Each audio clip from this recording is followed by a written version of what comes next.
Hi, I'm Jeff Holzberg, and welcome to my Substack page. This is just a quick introduction to say hello. I'm glad you're here. Thanks for stopping by. Uh, the headline says retention coach, but I am the president and founder of the NBS Group. Retention coaching you may have a sense of what it is, but let me just kind of give you a couple more details. Two things that we offer at the NBS Group. One is retention coaching, and it is designed for employees who are going through, they're underperforming and they're going through a difficult time. And for whatever reason, you don't know why.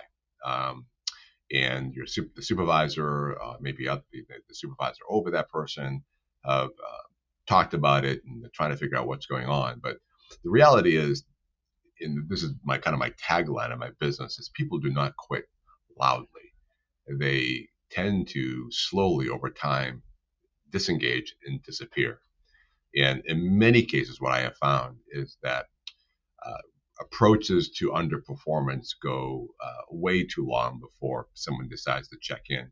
And people checking in, like, are you okay? You don't seem like yourself. All those types of check ins that we can do regarding performance, not everybody's comfortable with it. And sometimes you are comfortable with it and you do it, but you may not get anything back. So why do people underperform? People don't wake up one day and decide, hey, I think I'm just going to not do my job well anymore. A lot of things happen. Here's a few examples. Someone gets promoted to a new position, and in these days, we don't prepare people for new positions. Very rarely is there a substantive training that prepares from somebody for a new role. Nowadays, we throw people into new roles and we just hope they figure it out. But maybe it's a misalignment of roles that can happen. Maybe there's a breakdown in communication between the supervisor and the report. The one that I see most often is personal life just starts to seep into work. Anything from a divorce, trouble with children, trouble with partner, same thing in some ways.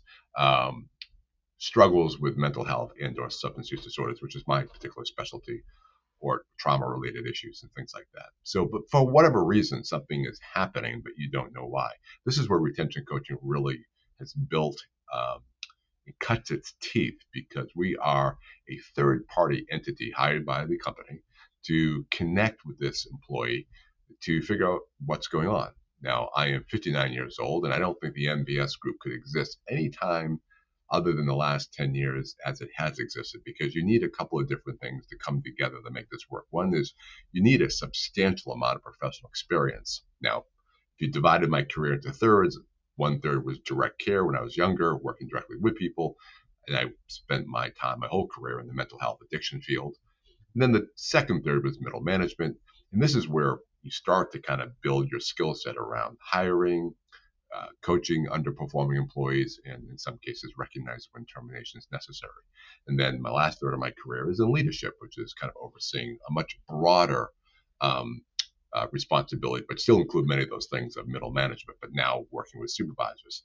And in so many cases, what retention coaching really is saving employees that should be saved. It's not about never letting people go, but so often I have seen uh, uh, how an organization approach an underperforming employee, and it's either the timing is way too late and the approach is wrong. So retention coaching is a couple of things. It is not punitive, so it is strategic, it is preventative, and it's relational. That's the most important thing. It's a human experience to get the person to get back up there to perform it the way they want to. So I become a trusted partner with the employee. And we work out how the alliance will work between the employee, myself, and the supervisor or HR. But my experience is by the time this thing gets to HR and turns into what happens in most cases, a PIP, a performance improvement plan, it's game over.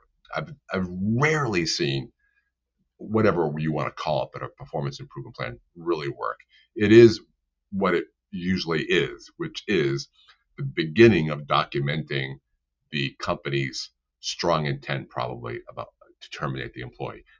All employees know what it is, and very few are capable of rallying it. For the most part, what it does is take the last thread of engagement, cut it, and take the last remnants of trust and destroy it. So enjoy my writing. I like to write about the workplace.